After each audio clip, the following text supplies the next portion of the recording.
Hello various humans listening around the world. I'm a stranger, and today we're going to talk about the history and lore of BattleTech, Part 2. So, to recap, man colonized the stars, the colonies rebelled, the core factions were formed, with the one centered around Terra being named the Hegemony. So, what happened to the rest of the Inner Sphere? Well, for those of you keeping track of dates, many nations were founded during the Hegemony's expansion between 2316 and 2338, and one of the main reasons was to protect themselves from the Hegemony's expansion.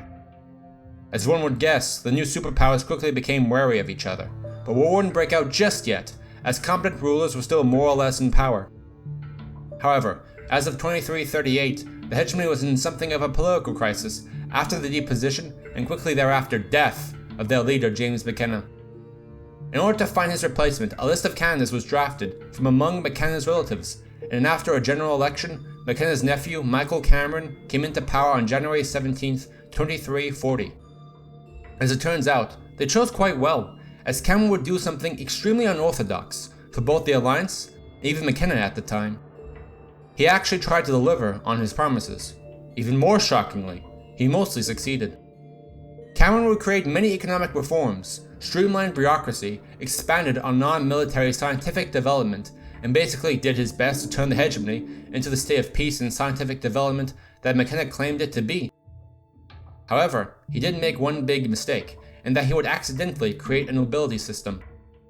Originally spawned from Cameron's love of historical romanticism, what started as a list of honorary titles granted to a few individuals would quickly spiral out of control, and later turned the Hegemony into a neo-feudalist state. Well, we all make mistakes from time to time. Unless it was intentional, since it would eventually legally classify his family as a dynasty, which granted it permanent control of the Hegemony. But who's to say?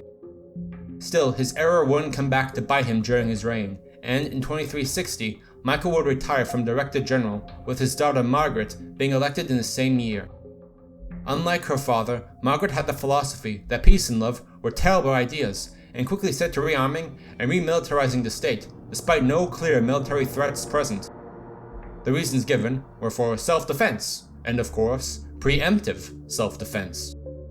However, that wasn't what her reign would mainly be known for. In fact, Margaret's real impact on history wouldn't come from her own actions at all, at least at first, but from this guy, Professor Gregory Atlas. Atlas was a Hegemony scientist who, in 2350, created the revolutionary new substance known as myomer. The reason why he was such a big deal was that in 2350, he would create the revolutionary new substance known as myomer. Basically, it was a super artificial muscle tissue that allows a machine to move after being exposed to an electrical current. This allowed the possibility of new machines that could have mechanical limbs capable of being nearly as flexible as human tissue while holding far more weight per ton than regular metal.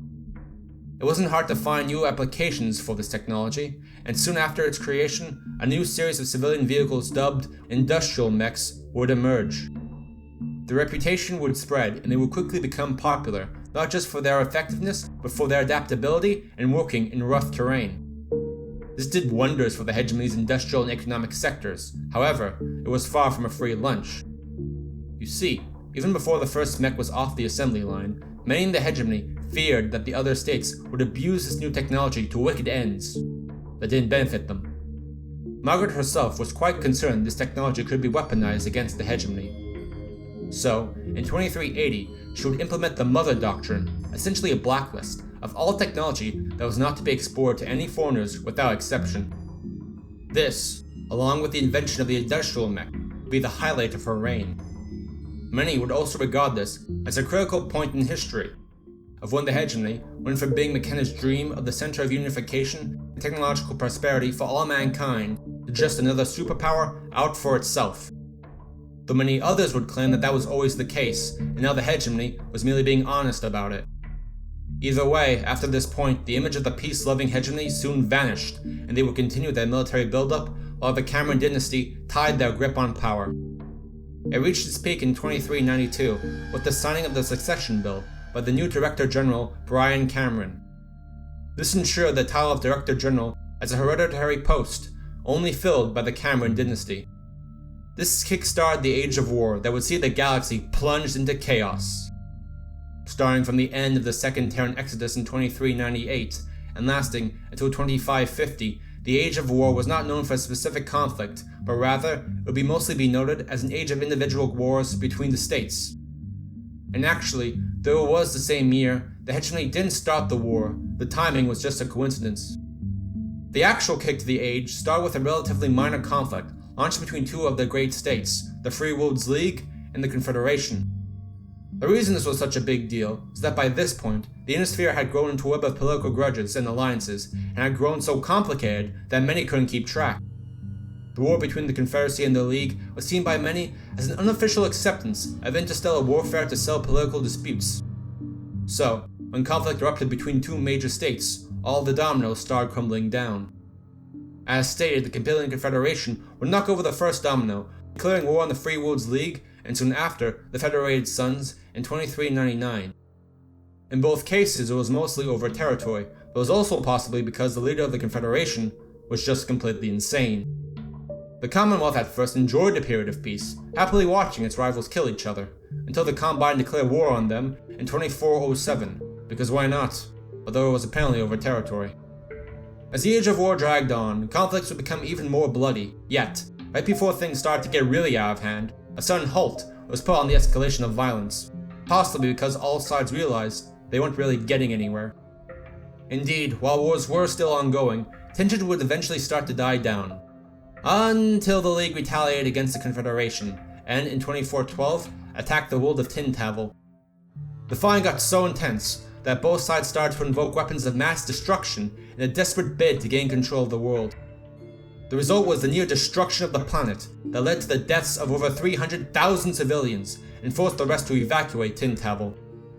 Now realizing that they were quickly at risk of spiraling into a game of global thermonuclear war Interstellar Edition, the hegemony with the 5 great states decided that some rules had to be set down for future conflicts to prevent them from spiraling into apocalyptic proportions. This led to all major Innisphere powers, and even some nations from the periphery, to draw up and sign the Ares Conventions. It was basically the sci-fi version of the Geneva Convention, outlawing certain forms of warfare and setting down the rules for armed conflict. While it did help limit the fighting between the states to an extent, it also certified warfare as a valid means of diplomacy, which would lead to new conflicts between the states. Though one can argue, valid or not, the states would have inevitably tried to kill each other, the irony still wasn't lost on many. True to form, soon after the declaration was signed, a surge of new conflicts would once again erupt between the states. In the grand scheme of things, the outcome for most of these would be largely irrelevant, but it would continue the trend of military buildup in all states. Everyone was obsessed in creating the next big man-made man-killer to outdo their rivals, and the hegemony was no exception. And it was during this time the hegemony would create by far the most well-known and most popular invention that would change the face of warfare forever. Though it was never the intention of the creator, right from the start the hegemony had always wondered if they could use mechs for military purposes. This led to a string of trials and research until it finally bore fruit on February 5th, 2439, with the creation of the Maquis, the first ever battle mech. And it would be quick to prove its worth. On its first trial run, it successfully obliterated 4 heavy tanks and only took minor damage in return. This impressed the current Director General, Jacob Cameron, so much so that he ordered the mass production of the Maquis, nearly bankrupting the state in the process. Despite this, the Maquis will remain a closely guarded secret of the hegemony, and wouldn't be revealed to the rest of space until 2443, when a squad of Maquis, known as a Lance, successfully repelled a raid by the Draconis Combine. Even then, word only got out because a single Combine tank had survived the massacre, and broke the news to the rest of the Inner Sphere. The possibility that the hegemony had an army of mass-murdering mega-robots would cause pretty much everyone else to spiral into a panic, and each of the 5 great houses made plans to acquire the mech. The Lyrian Commonwealth would take the initiative first. They had their intelligence corps devise a cunning plan that would span years to slowly, but surely, infiltrate the very heart of the hegemony and steal the mech schematics. It was to be the most daring, risky, and secretive mission with the very fate of the Inner Sphere on the line. And then they failed. So they simply broke into the mech factory and took the information by force instead. They wasted no time in putting the knowledge they had acquired to use, and before long, they started pumping out their own mechs. They would reveal this to the world on 2459 during a conflict on Lorik, and the other houses soon took notice. Figuring that the Commonwealth would be easier to crack than the hegemony, the Confederation followed in the Commonwealth's footsteps and raided the Commonwealth in 2460. The Confederation was, in turn, raided by the Federated Sons in 2461, who were in turn raided by the Free Woods League in 62, who were raided by... No, that's not actually what happened. I just said that because I thought it would be amusing if that was actually the case, but no. The truth is, everything about the Commonwealth was accurate, but the Federated Sons would purchase the knowledge from the Commonwealth in 2457. And the Free Woods League had one of the Commonwealth scientists defect to them with the schematics in 2462, with the Confederation pulling the same trick 4 years later. But the Combine didn't raid them. Regardless of how they were acquired, by 2466, all major powers had the knowledge to build mechs, and it wouldn't be long before it would spread even further. With this, the Maquis, which only a few decades ago was the pinnacle of military technology, would quickly become outdated. As the Inner-Sphere conflict dragged on, each of the powers would be quick to improve on the battle mech. This led to an explosion of new mechs with their own improvements, variations, and specializations, an attempt by each of the superpowers to stay one step ahead of the competition. As the military buildup increased, the civilian sectors suffered more and more to keep the various Inner-Sphere conflicts going.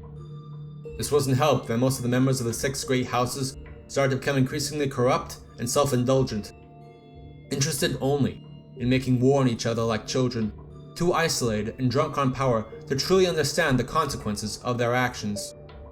Sentiment against all the great houses began to rise, as both their enemies and their own people started planning their destruction, with many of the worlds that could begin asking or plotting for independence. Things had to calm down, else the galaxy could devolve into a period of chaos not seen since the Second Exodus. The hegemony would take the initiative when Deborah Cameron became Director General in 2501. Unlike her predecessors, she was a politician who knew how to handle PR. Therefore, in order to deal with the protesters, she did nothing. This was actually quite effective, as, once many of the anti-hegemony supporters realized they weren't getting a response from the government, they began losing their support and just burned themselves out. Deborah would also discreetly rein in on their constant military and decadent spending and transfer those funds back to civilian services to make sure no more fuel was poured on the fire. Once she got her own house in order, Deborah would alter the hegemony's international, or rather interstellar policy. She observed through history that war was generally expensive and had a tendency of making enemies as much as killing them. As such, she decided to give peace a try. She would remodel the hegemony as a mediator nation between the great houses and even the periphery nations, and offered to help situate diplomatic and trade relations, for a fee of course. This tactic would prove to be very effective, mostly since the hegemony was at the literal center of the Inner Sphere. The best way to get from one end of it to the other was through them. This policy of peace would quickly spread to the other houses. As it turns out, it was easier to make money through peace rather than war. Naturally, many equally hated this new state of affairs, especially the militaries of each of the great houses, who saw themselves losing both power, status, and the opportunities to murder people in mechs. A true tragedy, to them at least. In the hegemony, this got so out of hand that the acting Director General Joseph Cameron got shot by ex-Marine Captain Henry Green outside his own palace on September 20th, 2549. Joseph would die from his injuries 6 days later, and, sensing an opportunity, a massive military coup was staged by traitor hegemony soldiers, who, ironically, succeeded in gaining control of the hegemony's capital city of Geneva. The brother of the late Joseph, Ian Cameron, declared himself Director General on September 28th. Ian's first act, unsurprisingly, would be to take back the capital. As such, Ian ordered water and power cut off from the city, and instructed his personal guard to move into Geneva and kill anyone who wouldn't die of thirst first. Except for civilians, of course. If they could be identified. After 10 days of fighting, the city was retaken. With the insurrection put down, the next steps was to eliminate the other rebel groups that had sprung up across the hegemony following the coup. This only took about a month, all told, as apparently, in this universe, it's the rebels that can't aim. Following this, the hegemony had a bit of a purge, with a massive manhunt out for anyone who was involved in the coup. And even a few more disgruntled captains, generals, and officers were also shot, just for good measure. Ian's retaliation wouldn't end there, as, following the purge, he would create a new department simply to investigate and keep an eye on the military. Ian would, on the other hand, also increase the military budget, possibly as a gesture to the military to put this matter behind them, possibly to help replace all the personnel he just killed. Either way, in the end, all military dissonance was crushed, and peace and stability returned to the hegemony. Hooray! However, until death, there is no such thing as a true end in life, and the second one problem was over, another began rearing its ugly head. Mainly, the hegemony was quickly running out of natural resources. Minerals and metals mostly, and soon they wouldn't have enough to make things like mechs, bullets, or the basic equipment to maintain their fusion reactors. In the face of this new crisis, the new Director General had two options. One would be to get the resources he needed through trade and put his economy in the hands of a third party. Two was to try and get the resources he needed by force, completely undoing all the hegemony's diplomatic efforts and declaring war. So he decided to create option 3. He would draw on the idea of a new alliance between the 6 great houses, but not like anything seen before now. Rather than just a regular alliance, it would see the great houses rule the inner sphere together as a council of nations. The hegemony at its center, of course, but those were minor details. During this time, the major powers would basically be organized like NATO or the EU, as a congregate of nations dedicated to helping each other out, and would also have access to and be able to share their own planets and resources. But that was par for the course, and an obvious minor detail in the alliance, or at least that's what the other great houses were supposed to believe. Still, this would be no easy feat to pull off, but Cameron was persistent. After various negotiations, plots, and likely blackmail that spanned 50 years, Ian finally succeeded in creating a firm alliance between the hegemony, the Free Worlds League, and the Campillian Confederation. Momentum built up from then on, with more and more nations joining this new cause, and on July 8th, 2771, Ian's dreams were finally realized, and from his efforts, the Star League was born. The Star League was everything Ian dreamed it to be, a league of interstellar nations all locked in a great alliance, with the rule of the hegemony serving both as Director General and First Lord of the League. It would even form its own military, the Star League Defense Force, or SLDF. In reality, the SLDF was still mostly just the hegemony's own forces, but each of the other houses did have to submit a quarter of their own military, if only to keep an eye on the hegemony. The SLDF was supposed to only be used for the defense of the whole inner sphere and could not take sides for any nation. In reality, this actually held true most of the time, if for no other reason than the houses weren't really interested in war by this point. Though the SLDF was occasionally used to strong-arm the periphery, that was nothing new by this point. Trade would bloom, and the hegemony spread new technological marvels all across the inner sphere. The only thing the hegemony asked for in repayment was to strip mine a few dozen mining worlds for their resources, leading to only isolated famines and largely inconsequential worlds. In general, the standard of living would increase, technological advancements continued to be made, war crimes anyone could prove were at an all-time low, and the inner sphere could bully the periphery with more or less impunity. In short, things weren't great, but they were as good as anyone could realistically expect them to be. And so naturally many hated the state of affairs. Something had to be done, and one man had both the means and the will to take this reign of prosperity and peace and replace it with something more interesting. That man was Stefan Amaris. Amaris was the leader of the Rimworld's Republic, one of the largest, most powerful nations in the periphery. In terms of the inner sphere, he was no one, but the Republic did hold power in the Star League. This was largely due to the Rimworlds, and more importantly, the Amaris house itself being more than happy to pledge their loyalty to the Star League and betray their fellow periphery nations. As long as the Republic was able to take their lands and resources for themselves, of course. Still, being only a periphery power, the Republic was treated as basically a backwater nation for the rest of the inner sphere. This lack of respect would manifest during a massive rebellion in the Rimworlds, when the Star League initially refused to help the Amaris house against insurrectionists, only showing up after they took care of other matters. This grudge that the Amaris house carried, and an almost sexual attraction to power, made Stefan Amaris vow to seize control of the Star League for his own. His first step would be to gain the trust of the current First Lord of the League, Richard Cameron, who had just inherited the throne, and was young, inexperienced, and desperate for friendship and guidance. Amaris would quickly gain a firm hold on the young First Lord, using flattery and gifts to gain his trust. The main reason he got away with this was that Stefan was seen by most of the other Star League members as nothing more than just a good-natured country bumpkin, who could not have had, nor could conceive, of any large political ambitions, much less any desire to destroy the League. Most believe Amaris' only reason of sucking up to Richard was because he figured that's just what you're supposed to do, while many others, at least Richard himself, believed Stefan generally liked him and was in awe of his influence and power. Richard would quickly make Stefan his closest advisor, and after a bit of Stefan's political manipulation, he would become Richard's only advisor. Stefan would continue to expand his influence in the Star League bureaucracy until all he needed to take total power was to deal with the Star League's military, and notably its leader, Alexander Kerensky. Kerensky was a threat, not only because of his reign on the military, but he seemed to be the only one capable to see through Amaris, and was getting increasingly concerned over his influence on Richard. Something had to be done, and, not being one to wait for an opportunity to come to him, Amaris would make one himself. Through his influence, he would cause Richard to accidentally start a mass rebellion in the periphery. In order to solve the problem he created, Stefan proposed to Richard to send the majority of the Star League defense force, including Richard's own personal guard, led by Kerensky, to the periphery to quell it.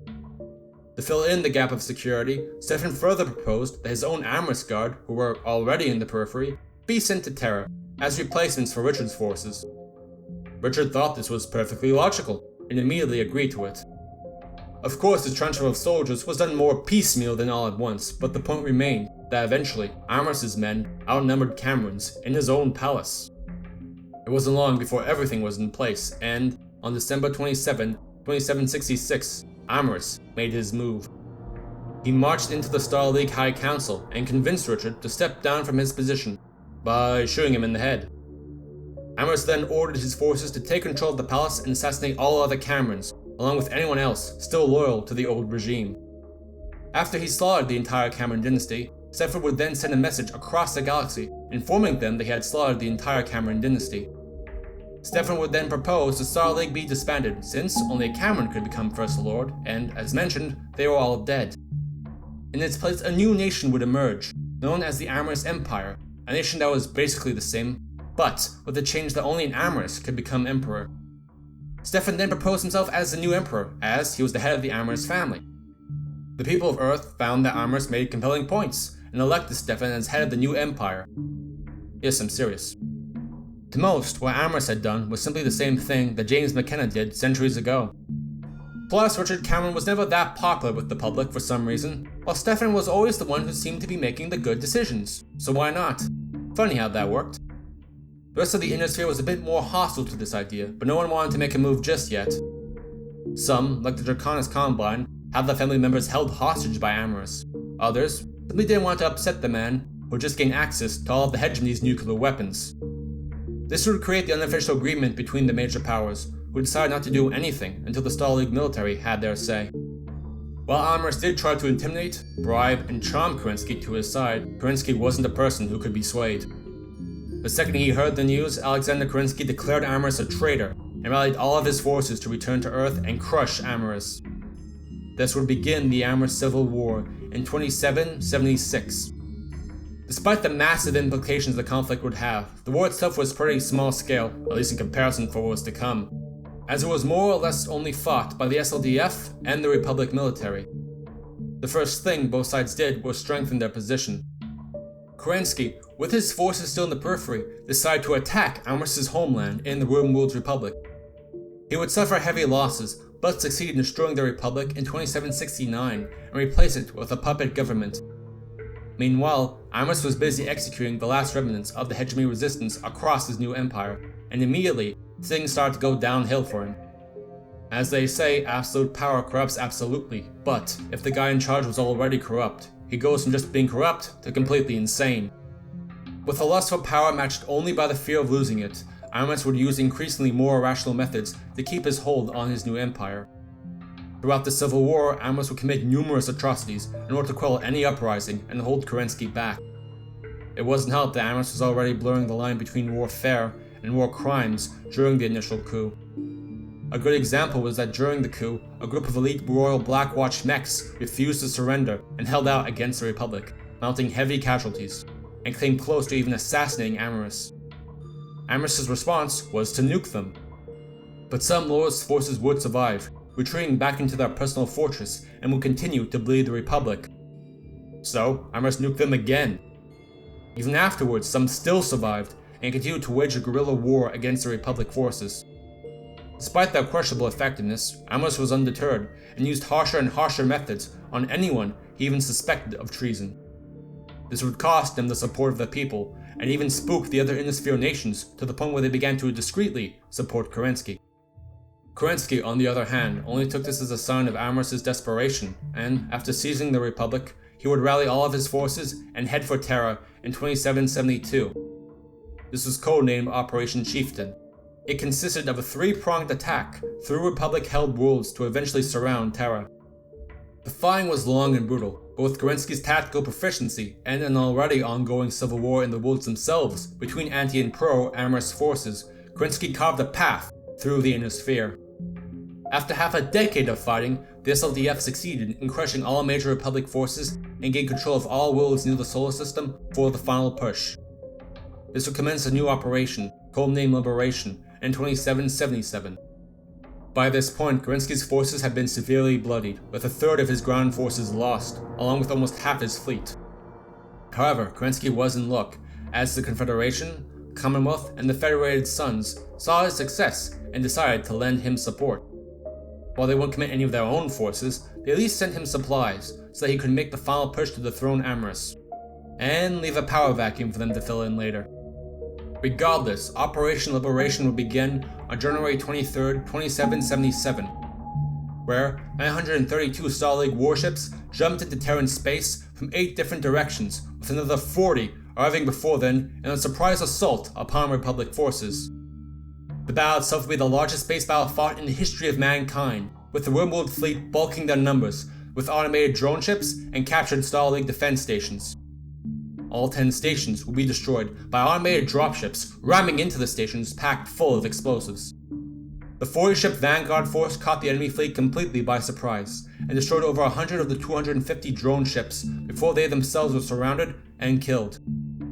Afterwards, the remains of the Republic fleet engaged the main SLDF force in hit-and-run attacks until making a desperate last stand over Terra's orbit.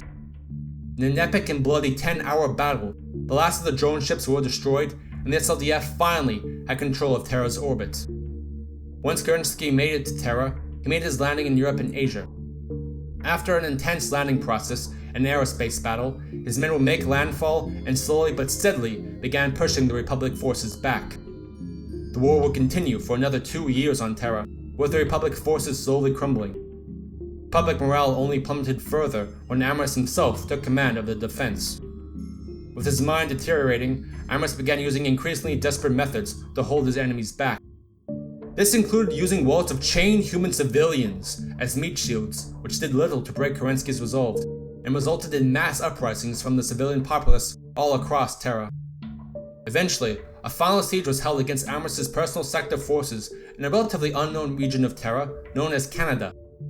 Though the fighting was fierce and wouldn't last long, and in September 29, 2779, Kerensky's forces broke through and successfully captured Amaris.